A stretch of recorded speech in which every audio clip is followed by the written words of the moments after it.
Hello and good morning to everybody. I'm Bev and I'm based here in New Zealand, and tonight my guest is Demi. Now, Demi is based in Cheltenham. She's a psychic medium, a first-class pranic healer that I recommend if you ever get the chance, please contact Demi. She does it in person as well as what they call absent healing. I highly recommend it. Demi is also an authoress of a book called Over the Rainbow. So good morning to you, Demi. How are you today? Good morning, Bev. I'm really well, thank you. Thank you for having me. Oh, you're more than welcome. This to me has been exciting because you were there right from the start. We've been friends with Julian on his Light and Harmony site. You helped Julian with the Well Centre, with the clothing line that's being developed, that helps raise money towards what he wants to build, and I'm all for that. I love my sweatshirt. Like I said, we've been friends in Light and Harmony since well before he got the new Light and Harmony site. And then from the development classes, we've actually joined up and gone there and worked together. So what I would like you to do, Demi, is tell us how your healing journey started. Okay, so I didn't know. I knew I've always had a gift, and I thought that people were just like me, but I knew that I had something more. Didn't know how to enhance that or enhance it. So it wasn't until I actually went to see a psychic medium, which I always found fascinating. I still love that side of it. And they told me, look, this is what you need to do. And I went onto Google and just typed in, how do you become a psychic medium? And the Udemy course came up, clicked on that, saw Julian, and the rest is history. Obviously, I became quite addicted to all of his courses because each one helped you develop even more. And obviously through that, we met with a whole bunch of other people, like-minded people, that you wouldn't really, it's not something that people really talk about outside of our group unless you are with a group of people that share the same kind of thing. So it's wonderful how lots of different people from all over the world have come together, and we've become friends. We're there for each other. We talk about our spiritual stuff together, which is brilliant, but this is lovely. I knew that the chakras were a real kind of calling to me, and so was healing, but I didn't exactly know how or what. And obviously from doing Julian's meditations and courses and developing myself like that way slowly, I sat in meditation one day and asked my guides to just help me, show me a sign, show me or help me find out where my path is, what is it that I need to do. And I got a text message from an old friend of mine, just randomly, because I hadn't spoken to her in years, who'd seen some of my Facebook stuff. And she just sent me a message and said, have you thought about pranic healing? And that was that was my sign. That really was my sign. And from then, that was, I think, back in September of 2020. And because of lockdown, I couldn't go to any courses. I couldn't talk to anybody. I didn't know anybody that did it, or apart from her. And I just bought a whole bunch of books, all the books basically on this subject, read them through lockdown, practiced on friends and family, started seeing results. And then once the lockdown had lifted, I was able to go then and do my courses and get my certificates and whatnot. And I've been able to learn so much more.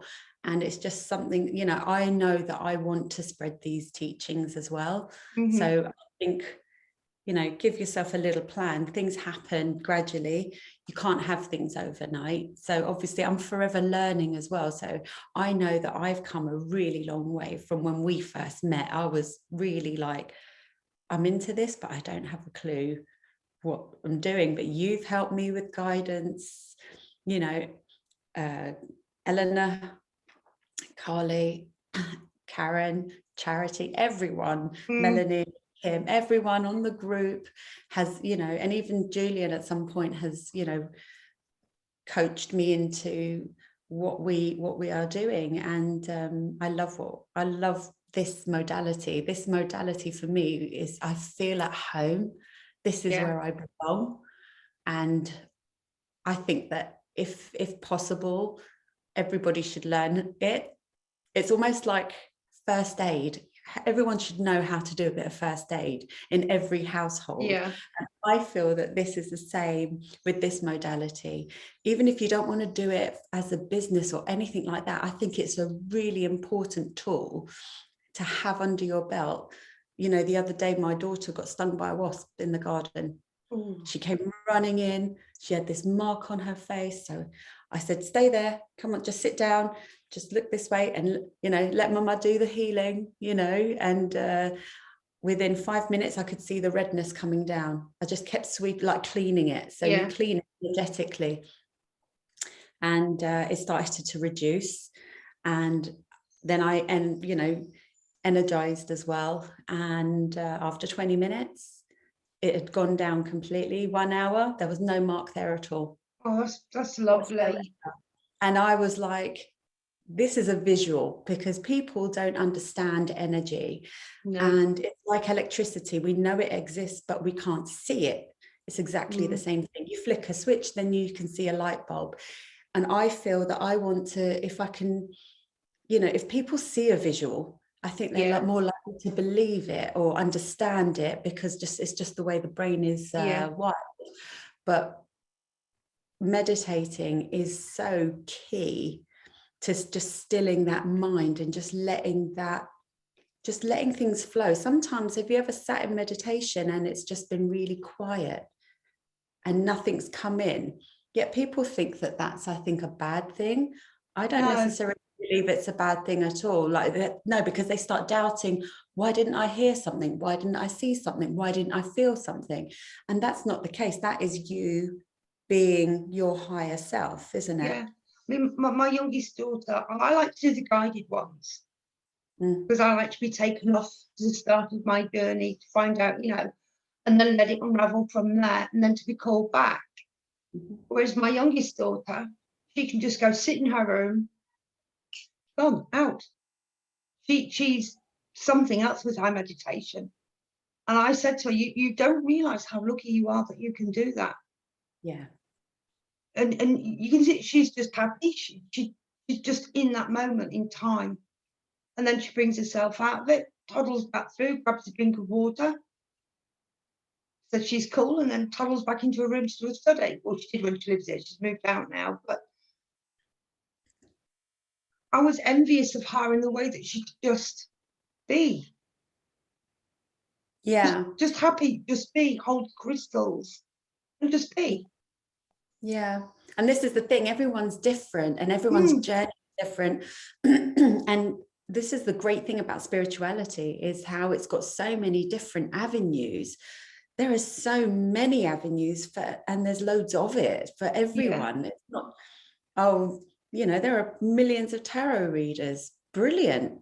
You know, we need more. Yeah, but everybody has a unique way of doing it. I still struggle with tarot. I did the course for charity, loved it, absolutely loved it. Yeah. I've got the books on it. I've read them. I've thrown the actual little book that comes with the cards. I'm throwing them out. Yeah. Because that's only a guideline that's written by the author. Yeah. When you've got somebody sat in front of you and you're dealing the cards out for them, it's a message for that person. Yeah. It's not for us. It's a message for that person. And you've literally got to give what you get, isn't it? And wait to see what that feeling is or what comes to you. Yeah. Just sit and wait and just roll with that. Start talking and it will kind of just flow. But this is how I describe it. Yeah. You open your mouth and I mean, I'm not brilliant at it. I love it. And if I keep practicing, I'm sure I'll get to be amazing at it. But I like more the angel side of things. So like the angel cards. Yeah. And you know, I'm very much around, you know, thank them every day for being around me. And sometimes if I'm lost, that's who I call out to. And, you know, I thank my angels. And I did a lot of, you know, some Kyle Gray books, a lot of his books. I've not read them yet. They are so brilliant. I've got them by my bedside, angel numbers, angel prayers. You know, his books are, you know, I read them and I feel like I'm there. So they are fantastic. Well, my niece now works in a book shop in Palmerston. So I can be quite the naughty auntie. Sarah, have you got? No, Auntie Bev. You think you could order it for me? I'll ask. Thank you, love you. Yeah. It's nice having a niece in that field, but the one thing I will say, when you did the pranic healing on me, obviously you live in England, I live in New Zealand. I was on a night shift. I was in a lot of pain with that back and that hip. I don't know what I'd done, but I was in so much pain and I was getting very distressed. All of a sudden, bing, you were there on Messenger. My patient was asleep. Like, yes, Demi, I'm in agony. Would you like some? Yes, please. Yes, please. Yes, please. But it was the calming and soothing way that it came in. It got me to the point where I could stand, I could walk around the bed, I could help. And I wasn't thinking, oh Christ, no, I can't bend. I really can't bend. Yeah, I was able to continue with my shift at work. And then we tried it on John's neck and his back, which is so improving. We've actually got the thumbs up from the medical profession on that score, which when he told me, I cried. Because simple fact, had we not been doing this, I mean, he gets healing from me, healing from you, healing from Christine, and it has helped. He can move his neck now. Whereas before it was in so much pain.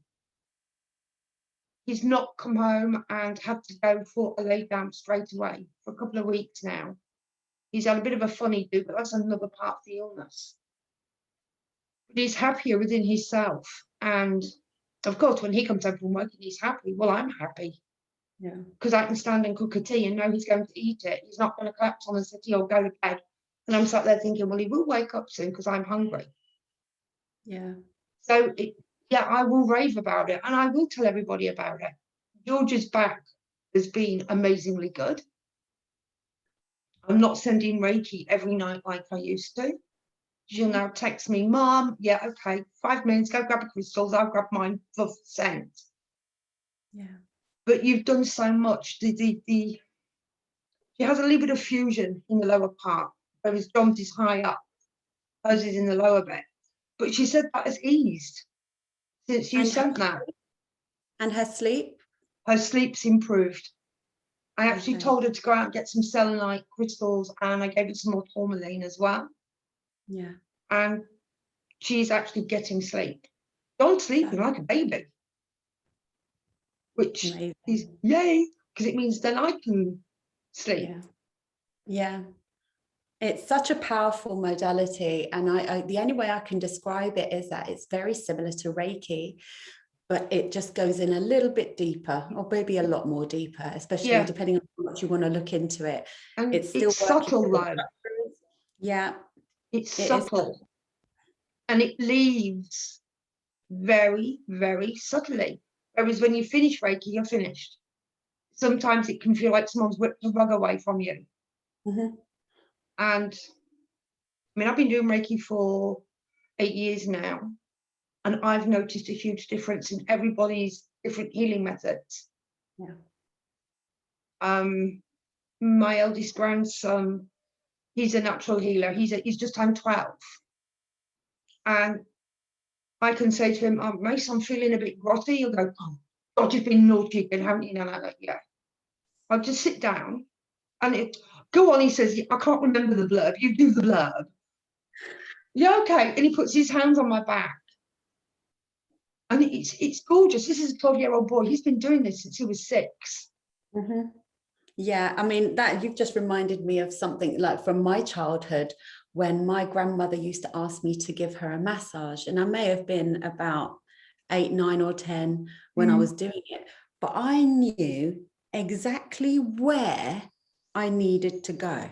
And Yeah. I never knew how I knew, I just knew. It's like Mace. Yeah. He's like, sweetheart, please. And you go, I love the way, because he's reached that age now, because he's 12. And it's, don't kiss me in public. Don't hold my hands in public. We have to do the bro hug where the shoulder goes in and you knock heads and slap each other on the back. I'm a 56-year-old woman doing a bro hug to a 12-year-old that now I can't kiss him in public. I can when we're at home and we're on our own. He'll still come sit on me and tell me all sorts, but in public now he's a gentleman. Yeah. Nana has, and not just me, but Nana Jill as well. We have to learn our place. We can't wink at him in public anymore either, because apparently that's embarrassing. We can smile, but not for long. Oh, bless. All these new rules I'm learning. I'm from a family of girls. I've had girls. Yeah, yeah. Boys are very different. Charlotte's 3 sons. And it hit me really hard. I knew what to do with a girl. And then when Charlotte had a little boy and went back to work, and I said, well, you're going to work. I'll babysit. I'll arrange my shifts around you. Then you're not paying for someone. Did it all for selfish reasons.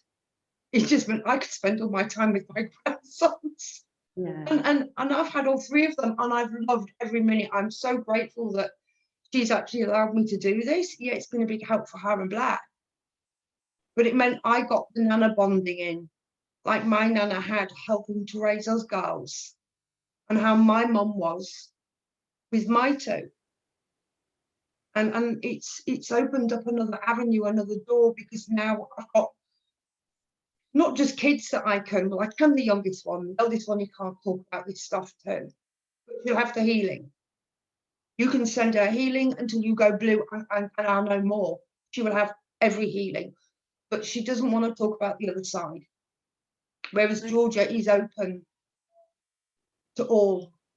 Yeah, I think when people don't want to, they have a fear, and they just need to be just, coached through, knowing that they're in a safe place. So when I do guided meditations, I say that to people.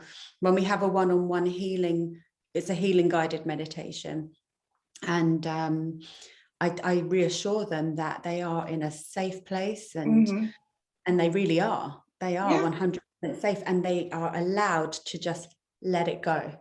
Yeah. How people feel after that is amazing. But it's like I said, you did so much for me at work, and then coming home from work and knowing that you'd sent it to John, and then being there as he got up in the morning, put his feet on the ground, got up, went to the bathroom, came out, came through, and I'm thinking, my gob dropped. You haven't been able to do this for a long time. Yay! But it seems somebody get up with that smile on the face. Yeah. Having Georgia pick the phone up. Hey, Mum, can you thank your friend? I feel great. And that's nice. That is really nice. So, yeah, I have shouted your praises from the rooftops. Thank you. To me, it is deserved. Thank you. You don't ram it down anyone's face. You are not. You are so. You're demure. I think that's a demure Demi, but it's just been very pleasurable. Yeah. And can I ask you another question though? Yeah.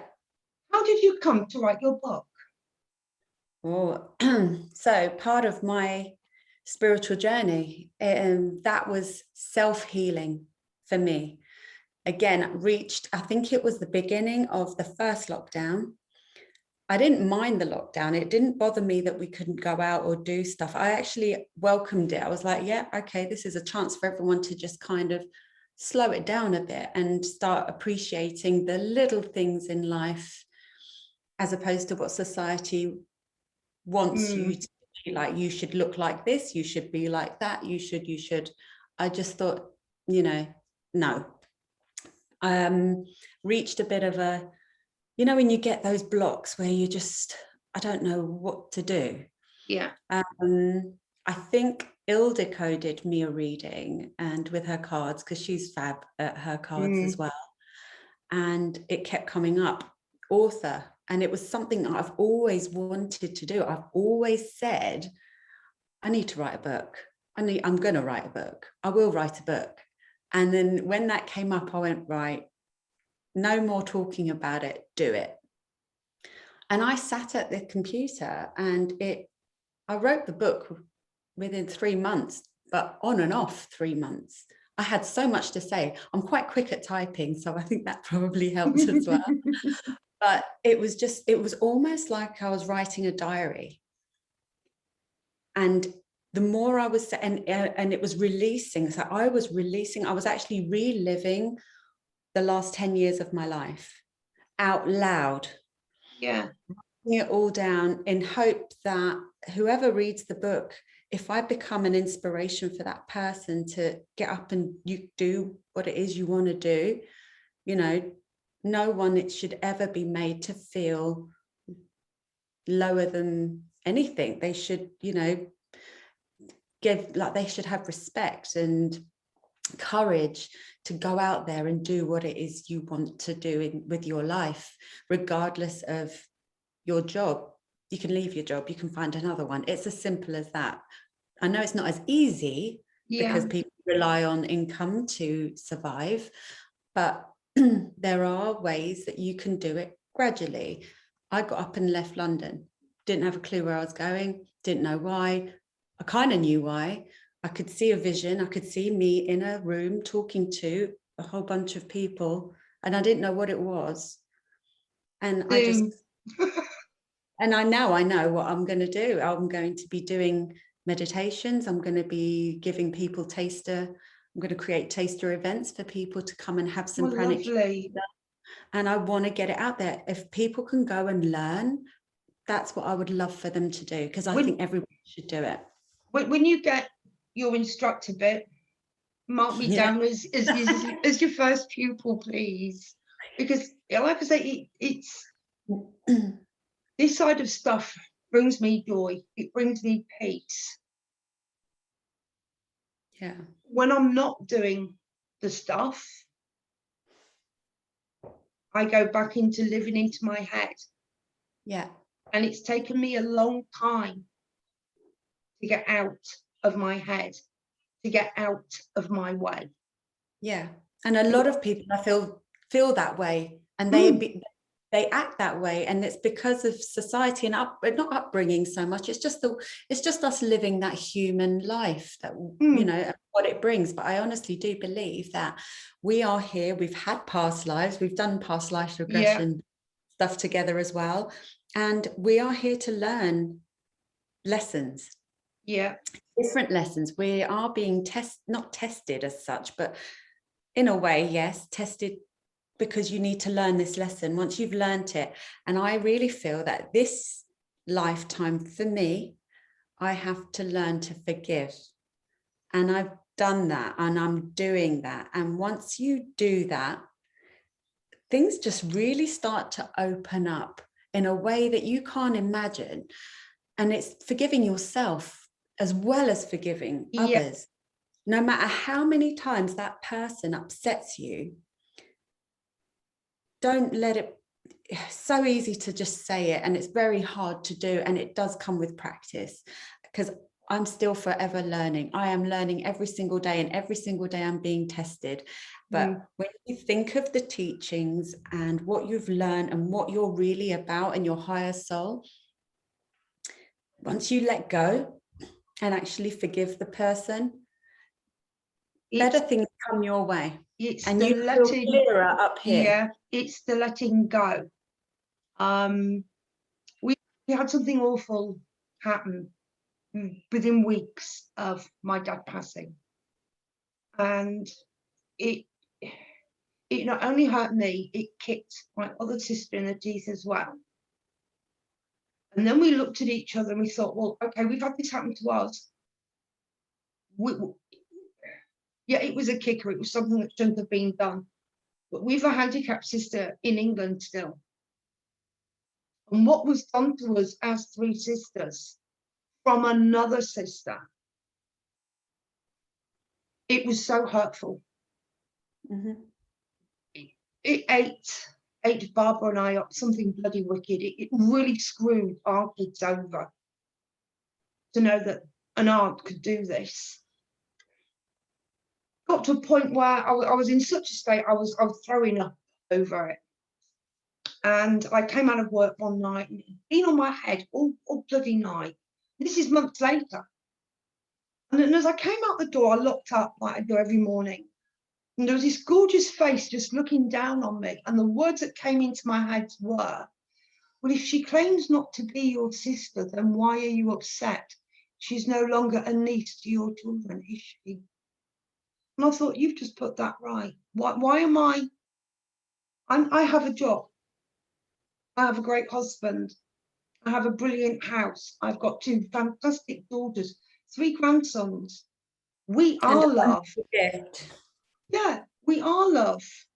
And I thought, Barbara, beautiful husband, darling daughter, lovely home, fantastic job. We don't lack for anything. Why are we over? It was just a sentence. And for years, it destroyed us. I mean, unfortunately, she still won't accept because of what she's done. In her mind, that's all right for her to have done it. But it's the fact that she will actually go and visit my eldest daughter to see my grandsons. But I'm not allowed to see my nieces. And that bit just still hurts. But it's like I said to Charlotte, if she comes to the house and she starts, all you've got to say is, look, can you leave? And if she gives a big speech about who she is, no, she's not. She's publicly declared. She's not my sister, so how can she be your aunt? So what a wonderful example and exercise that you could do is bless this woman. You bless her with unconditional love and continue to do so. I do. It's her karma. And this is her life, this is her journey, and because we're empathic, we can't help but feel sensitive to things like that. And we want nothing more than to help that person, but sometimes we can't help them physically. It was done. Yeah. It was done in a nasty moment, and the way she did it, it was vile, really vile. Yeah. It's like I said to Charlotte, okay, she's declared that she's not our sister. So it doesn't bother me anymore. The day she decides to come walking up my drive, I will open the door if she can be the sister she was. But until that moment, she's either, because unfortunately we all work in the same place, and I work with her husband quite a bit, but we work well as a team when we're at work. As long as we don't discuss her, he will not discuss me. He'll tell me how my nieces are doing. I, of course, have got to tell him how the girls are doing, how my grandsons are doing, what Sarah's up to. But we keep it on a working level. Yeah. If we pass each other at work, we do say hello. But that's as far as it goes. I don't want to encourage bad feeling. I certainly don't want to give bad feeling. So when she passes me, she's just a person that's, hi, everything all right? Yeah, everything's fine. How are you? And we leave it and we walk away. Any drama created around what was then is then up to her to deal with. It's not of my doing, it's not of Barbara's doing, it's not of Hayley's doing. But it's letting go of the past and forgiving them for their actions. Because what also happens is, and this is what I'm starting to learn now, is that when we take on other people's dirty energy, we then get infected with bad energy if you don't obviously protect yourself with a shield and do anything like that. But what also happens is it sits in our aura. All of this negative, dirty, stale energy sits in our aura, and it can eventually, there might be a feeling, an emotion that we've had from childhood or adolescence or adulthood that we don't want to acknowledge it. So we've buried it somewhere in our body, somewhere, because we don't want to feel hurt, we don't want to feel pain, we don't want to feel anger, we don't want to feel fear. So we'll just put it away, literally just picking up the carpet and brushing it underneath and putting the carpet down and sort of saying, yeah, it's done. It's not done. You have to sit with that feeling and that emotion and acknowledge it, because once you've done that, your brain kind of does something amazing and kind of says, oh look, she knows it's there, or he knows it's there, we'll leave them alone. Because then what then happens is, with these emotions that have been buried deep down, they start to manifest as physical ailments at some point in our life. So when someone gets a headache or a backache or migraine, suffers with their knee, you know, any chronic pain, any, you know, emotional issues, it's because of that. And that's where pranic healing comes in, because there's also pranic psychotherapy, so which I've also done, and it helps people with stress, anxiety, grief, resentment, anger, addictions like smoking and drink or drugs. There's even protocols for cancer. There are even now protocols for COVID. Before you have your jab, if you have COVID, after you've had your jab, this modality, it's just something wonderful that could help so many people, and there's so much of it to go around. It would be wonderful for everyone to know how to do it. And slowly, I think they've only kind of just started doing it the last 10 years in the UK. So it's very new, really. I'd heard of it, but I hadn't got a damn clue as to what it was. Yeah, same. And then when you said that, Bev, I know you're in pain, I can feel this, that and the other, and I'm thinking, now I'm a pranic healer, I went, go for it. Just go for it. It was, I found someone that does it, but what is it? And how does it work? And is it different to Reiki? Is it different to magnetic healing? Is it different to this? There's so many modalities within the same thing. But what I've actually come to realize is that all modalities come to one thing, and it's love, tension, and the ability to want to help others. So whatever modality you're practicing, it all comes down to the same thing. It's just unconditional love and the wanting to do good for other people. It's intention. It's, you know, it's all the things that Julian basically taught us. Yeah, I still go around quoting "Be love, give love." Yeah. And rounded and grounded. Rounded and grounded actually came out today. I don't know what the bloody hell I was doing, but out came the words, you know, you'd be more rounded and grounded. And I'm thinking, oh my God, I'm quoting that one now, but Be love, give love is a big one. Yeah, it really is. And I absolutely love it. And it speaks volumes to me, which is why I'm so passionate about it. And I'm forever telling people drive and they cut me up or whatever. I just sit there and say, be love, give love. Before I would scream, shout out the window, roll down the window, I'd give them what for. Now it's blessings of light and love to you. Be love, give love. And people look at you and think, are you nuts? I'm like, no. And I feel better. Yeah, but the thing is, though, you're not winding yourself up anymore. You're not letting your emotions get the better of you over something silly. You would not survive here, though. Do you know, I was talking to John, because we have a lot of road traffic accidents here. We don't have driving instructors. How do people learn? Family, friends. Recently, we've had one driving school, which is the AA, which has started to teach people how to drive. Well, yeah, because everyone teaches differently. So, you know, it's like somebody coming to you to teach you about psychic mediumship, and they teach you all the wrong stuff. Yeah, no, the approach to driving here is, it used to be when you was 15, you had your driver's license. And when we first dropped Charlie off at the high school here, they had Subaru Imprezas, what's that called? The Skylines.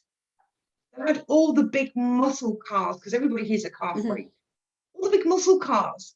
And all these 15-year-olds coming out and getting in them and driving home. 15. At the age of 15, Dad had taught them to drive on the farm. Their Uncle Joe had taught them to drive, and there's no indication that you guess. You pull up to a junction and you guess. Sometimes they might indicate, sometimes they might not. You've got to guess where they're going. They could be over here and you'll think, oh, they're going to go right, but then there's time left. And it's, yeah, if you get caught up over everything, yeah, by the time you get home, you are an emotional wreck. Yeah, I can imagine. There needs to be some structure. We've got more roundabouts now that people don't know what to do with. And when you're approaching when you approach a roundabout, it's like a Mexican standoff. You can be sat there for ages thinking, just one of you fucking. I find that unbelievable. No, I got hit coming home from work one morning. It was the last roundabout, and I thought, right, I'll just nip to Countdown, grab some shopping, go home to bed, and I'm not having to get up and go when I wake up. Not fair on John and Georgia. And I was coming home and I'm thinking, right, here we go. There's nothing to the right. There's nothing straight on. There's nothing to the left. I got a quarter of the way round and this car from nowhere came and hit me. Pushed me up the roundabout. I stopped the car. And I said to the lady, what the bloody hell were you doing? And she went, oh, I just stopped in the petrol station to wonder if I needed to get some. I said, you hit me. You've pushed me up there. You've damaged my car. Let's see if my car will go. And then you're going to follow me around the bend. And we're going to park up. And I need to have a little chat to you. She couldn't see where she'd done something wrong. Oh, yeah. And I said, do you actually, because you don't have to have insurance on your cars here either. So you can go and buy a brand new car and not have it insured, because you don't have to. I don't understand that. Yeah, so she did have insurance. So I said, look, I'm going to give the details to my husband. My husband will ring you later. I've just finished night shift. I need my sleep. And I parked up straight outside my brother-in-law, my sister's house. So she did get shitty. I could go frog marching up the door. My sister would scare us shitless. I could go to sleep and leave Barbara to it. But she was all right, but she still didn't see that she'd done anything wrong. They have a different mentality over here. Yeah. Towards a lot of things that you and I wouldn't dream of doing. Yeah, but that's because of what we have been taught, isn't it? So if they've not been taught, then you understand why, the reason why. But then who's to say who's right and who's wrong? This is where it can get really like heated, because what is the right or wrong? I mean, obviously common sense plays a huge part, doesn't it? I don't have none. There's a lot of people that don't have any. At times, I will admit, I don't have common sense. Yeah. No, sometimes we can, but we are, listen, we're only human. We are here to just live our human life, but also experience that oneness and that stillness when we meditate. And that's what meditation does to you. And I think when you regularly meditate, you do grow. And I remember doing like my first meditation when Julian did it, I struggled. I really struggled to stop my mind from thinking, because it's constantly thinking. Yeah. And to now be able to sit in a space and just block everything out and say, no, this time is for me. This is my time. This is my space. No one's going to interrupt me. And it is absolutely amazing. And I would recommend the Twin Heart meditation. You can find them on Google by Master Co. And follow Master Co on YouTube. He makes complete sense as far as I'm concerned, and he's based in California. He is coming to the UK in September, which I'm going to go and do an Arhatic retreat. Arhatic prep retreat with him, and a retreat for 3 days. And I'm very excited, really, really excited. I mean, again, this is a journey, and this journey continues to be, inspire me. It continues to allow me to grow. And, I didn't want to do all the courses in 1 year. I want something to look forward to next year. I couldn't, you know, I don't have the time to do them all in 1 year, but it's lovely to have a modality to kind of keep going back to. And I think there are many pranic healers. I found one in Greece as well the other day. So they are all over the world. Yeah. Dotted around. I haven't come across anybody here yet. Yeah. The magnetic healing, the Reiki healing, dragons have now become popular. And somebody said, oh, I'm doing a dragon course. You need to come across. I said, look, I no disrespect. I said, but I actually did this with somebody else in the UK last year. Oh, you can't have done. I said, well, I hate to tell you what it is. Well, how do you feel about it? Yeah, I love it. Yeah. It's very nice.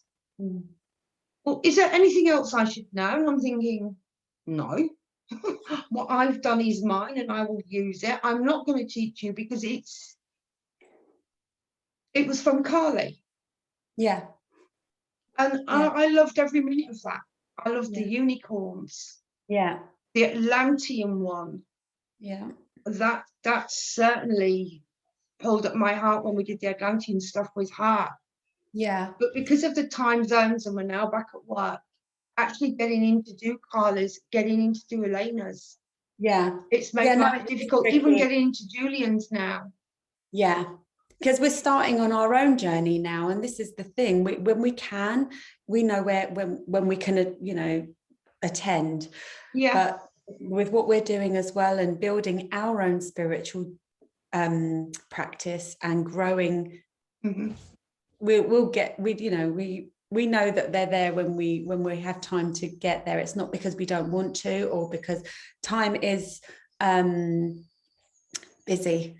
Yeah. And I think it's a great platform for anyone to just start when they don't really know. And I think children, you know, I find more and more children are into it now. And this is what I also want to get into. I want to get into teen meditations and helping children because if they can learn to understand their emotions, then they won't have half as much physical as they get older. My middle grandson Logan, he will come up and whisper into my ear, and it's so nice. He goes, Nana, my chakras are out. And how do you know that, my sweetheart? He says, because I'm struggling with my temper. I've been mean to mummy. Okay, do you want your chakras balancing home? Yeah, but can I have that special crystal? Yeah, of course you can. And they choose what they want to hold. Isn't that wonderful, though? They're quite happy to either get on the healing bed or just lay on the floor. And we get the pendulum and we wind it around. Right, you're out here now. This part.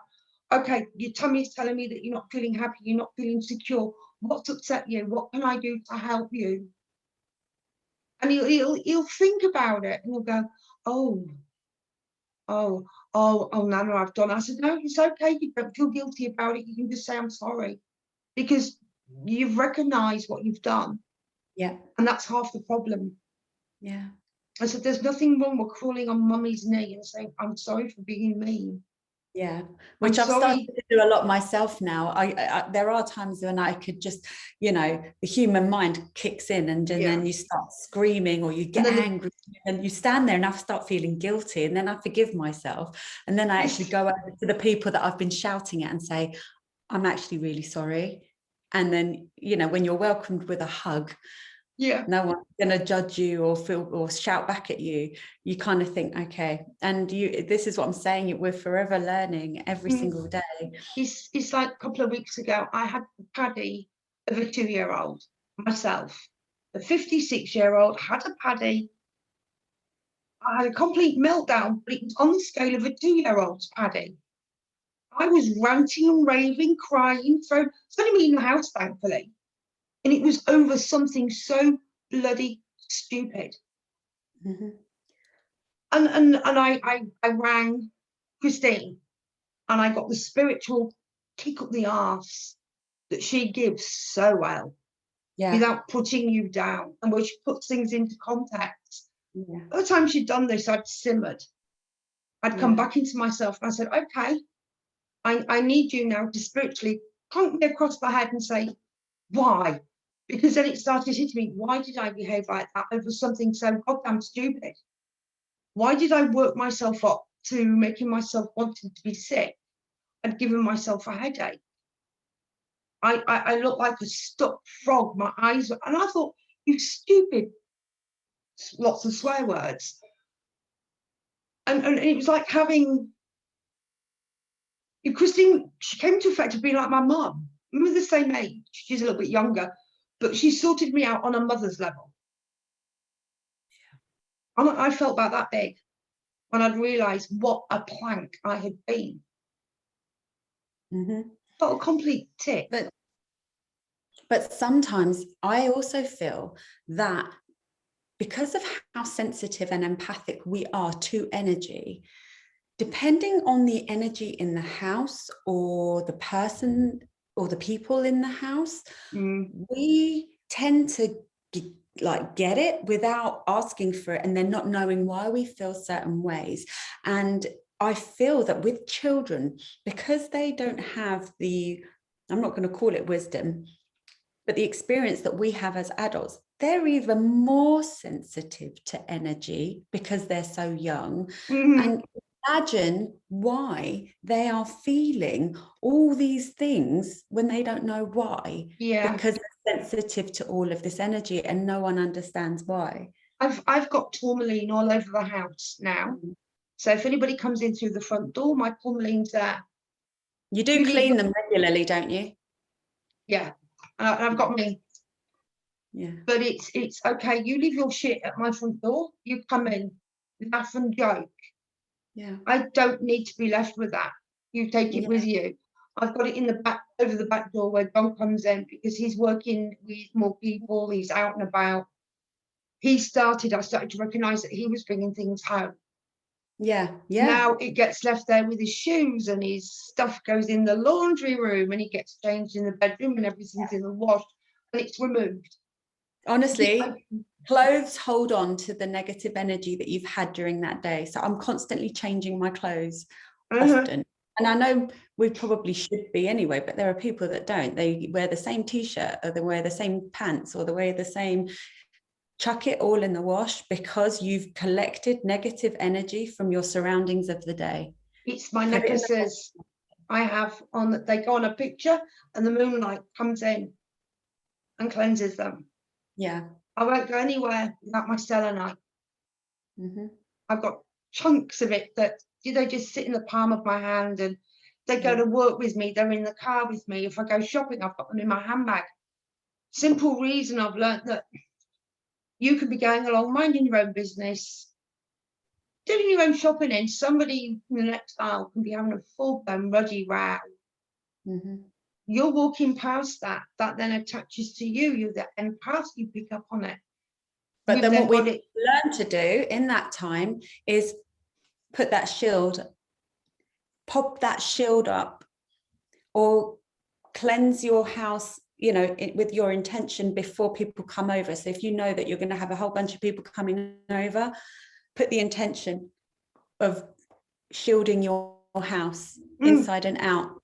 So anything negative. So if you are going to go, just kind of be a bit like Star Wars, put that cloak over, put that shield over, and your Obi-Wan, you know, and that's it. I swear to God, these movies, they start to speak to me in volumes now that I'm on this journey, because I'm like, this is all spiritual stuff. Is John made the comment yesterday? What was we watching? Oh, we was watching Time Team. We hadn't come back down from the mountain. And he put Time Team on because that's our Sunday thing, Time Team in the morning.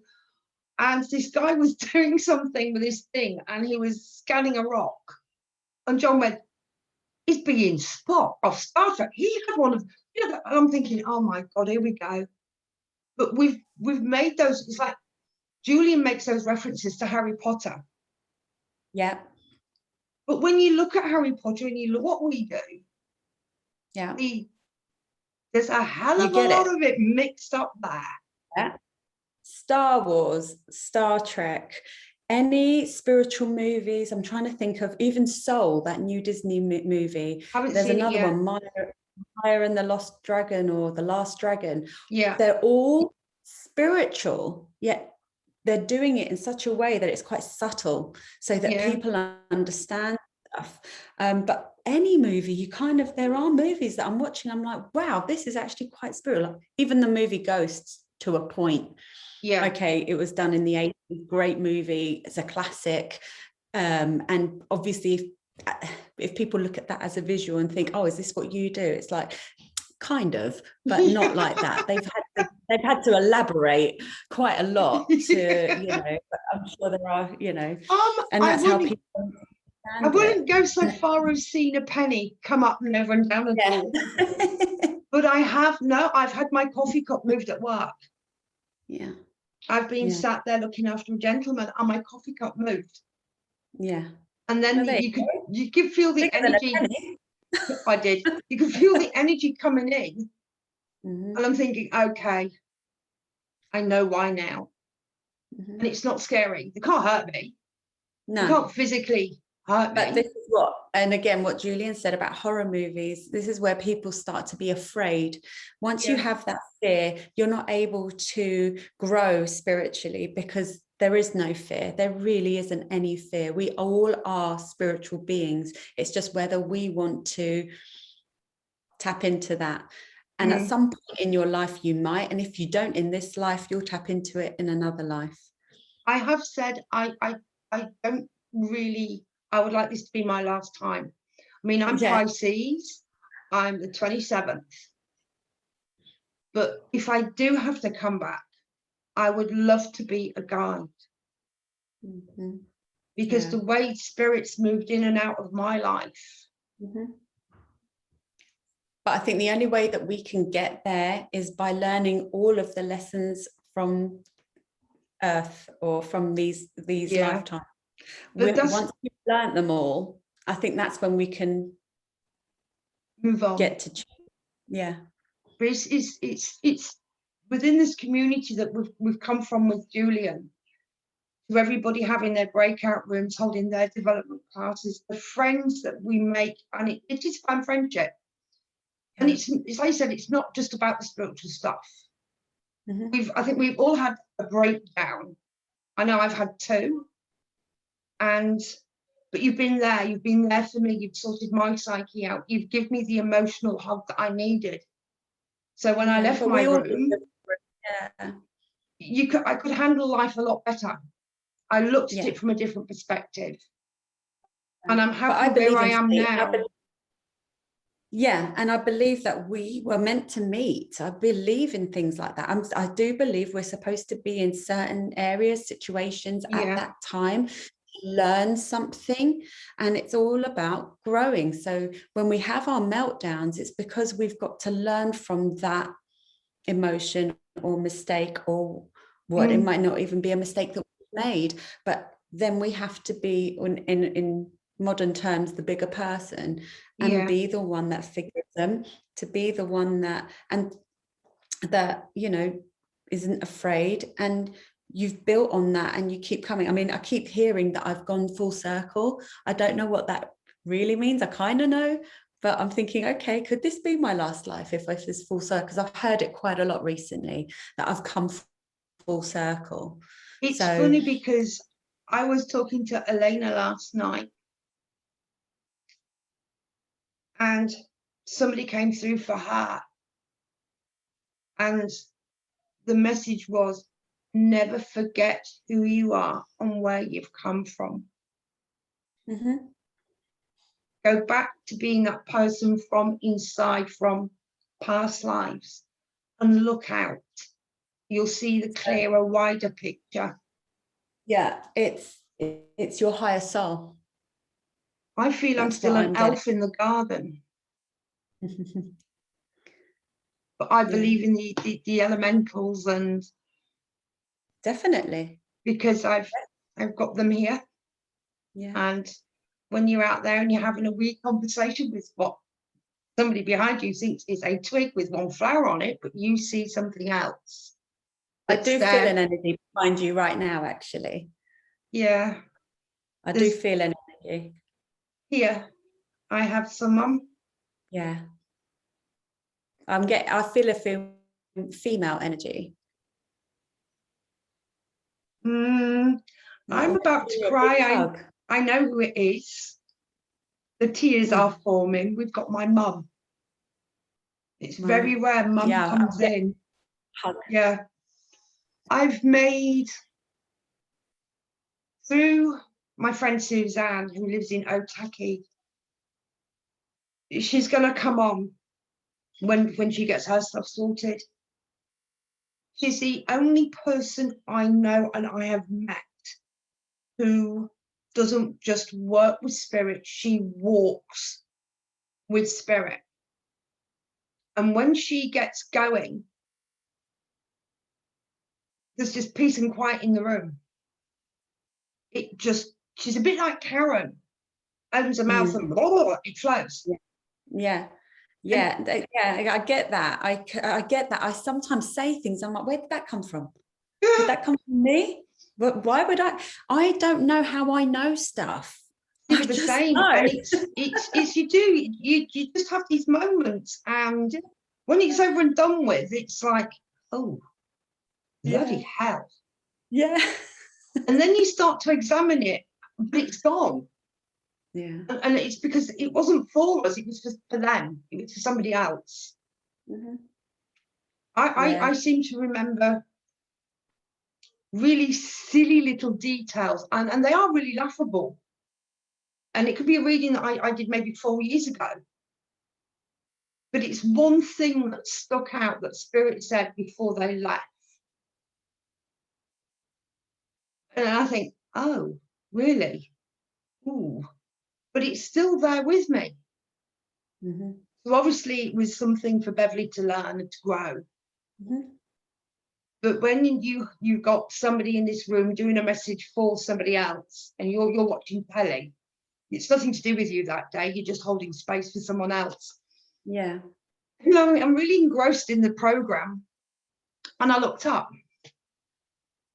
There was the most, hopefully he'll call back one day, I don't mind, his friend who had passed was stood in my doorway watching me. He was leant up against the door frame, his arms crossed, watching me, frightening the knocking life out of me, because I couldn't tell for that moment. I didn't know whether it was human or spirit. Yeah. And he said, "You're really funny to watch. You don't have to watch some bloody drivel." I said, "Now hang on a minute here. You're not here for me. You're here for your mate. Your mate's in the room with Shirley. Go. Leave me to my drivel. I'm having a day off. Go." And he said, "No," he said, "I want you to come in. I'll work with you today." So I did. And when Shirley finished, I knocked on the door. I said, "I've got somebody else here." I can't remember the young lad's name, but he was so lovely. And his mate had been killed in a car crash 6 months before. The message he had for his friend was just so full of love. And his parting words were, "Right, you cheeky bitch, I'll leave you now." He said, "You don't have to watch some crap." I said, "Yeah, call back anytime, mate." Yeah. but it's the weird way things work out. Yeah. But it's when that client goes home and you're making yourself that copper, and you're cleaning your space out, getting everything ready again, making sure it's all nice and that. And you think to yourself, did that really happen?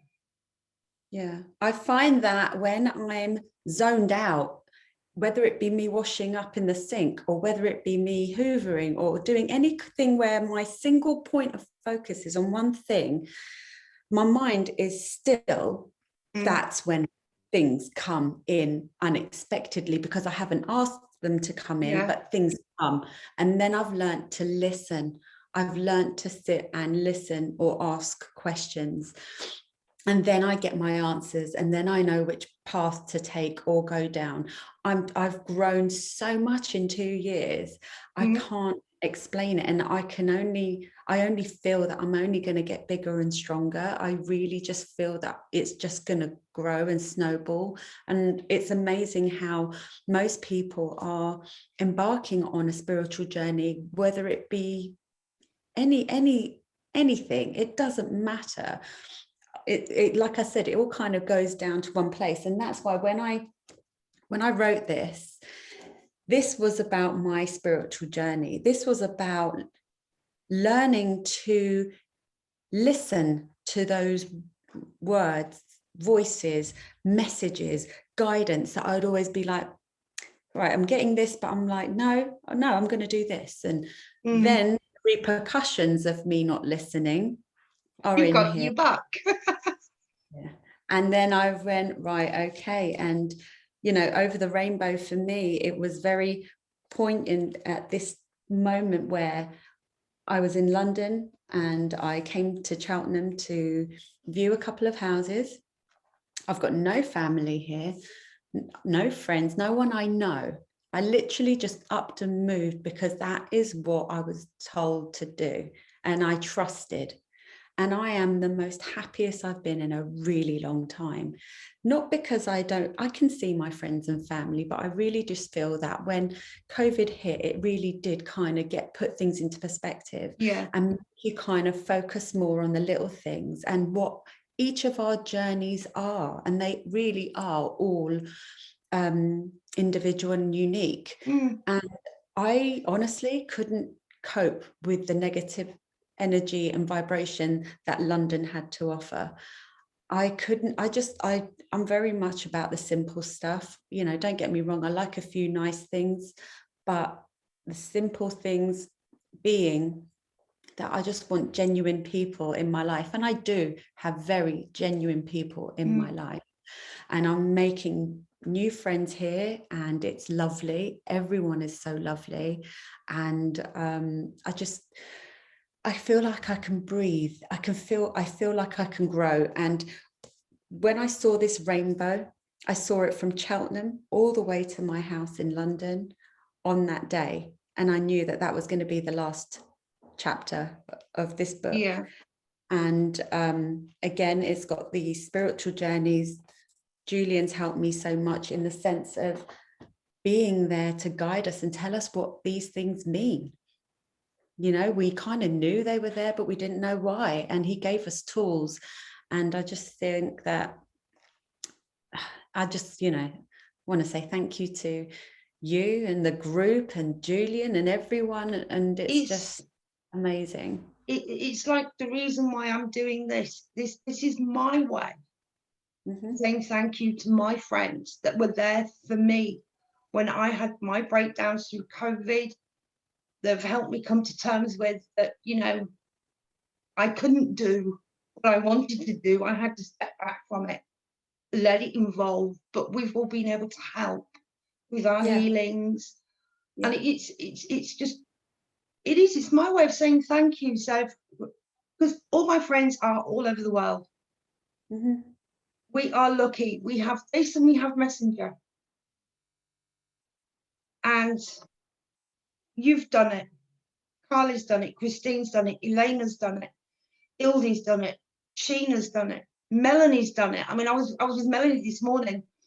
Couldn't do anything but bloody laugh. But it's the friendship and the love that is actually between us all.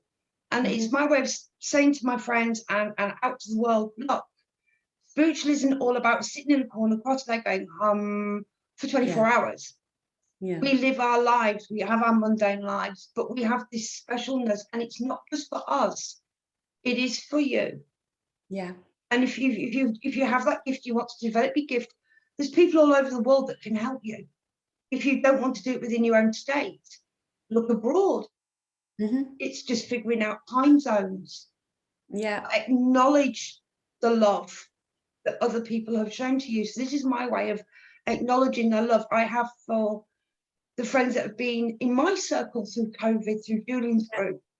Yeah, and that's what it's all about. It's about being thankful. It's about giving love. It's about giving back. And, you know, if you do ever find, what was I going to say? If Pranic Healing Centre in New Zealand, I would urge you to go and do it. And because you can do where you work, you can have a little, you can help those people. No, not allowed. No? No. I got pulled up. I got pulled up by a nurse with a patient who was very ill, misdiagnosed. And I looked at her. She obviously spiritual. She knew exactly what I did without having to say anything. And she said, I'm asking you, please, will you? I said, certainly. I knew I had to put my arm around her shoulders and I had to hold her close. I only stayed like that for 5 minutes, but it was enough to relax her, to enable her to sleep. And this nurse took me to one side and ripped my head off.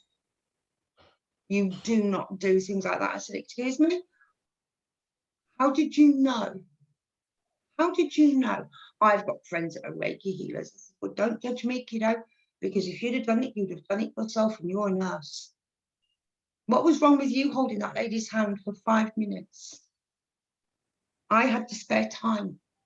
It brought her peace. It actually helped me. It was another understanding of being wary, whereas sometimes you can go, you can do.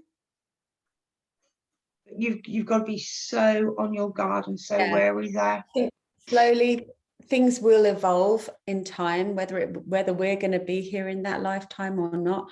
Eventually, it will come round, you know, and stuff like that. But I love what you're doing, and you know, it's always lovely chatting to you, and it feels just so natural. We haven't done it for a long time because, I mean, situations change, the time zones. Yeah, and but we always make.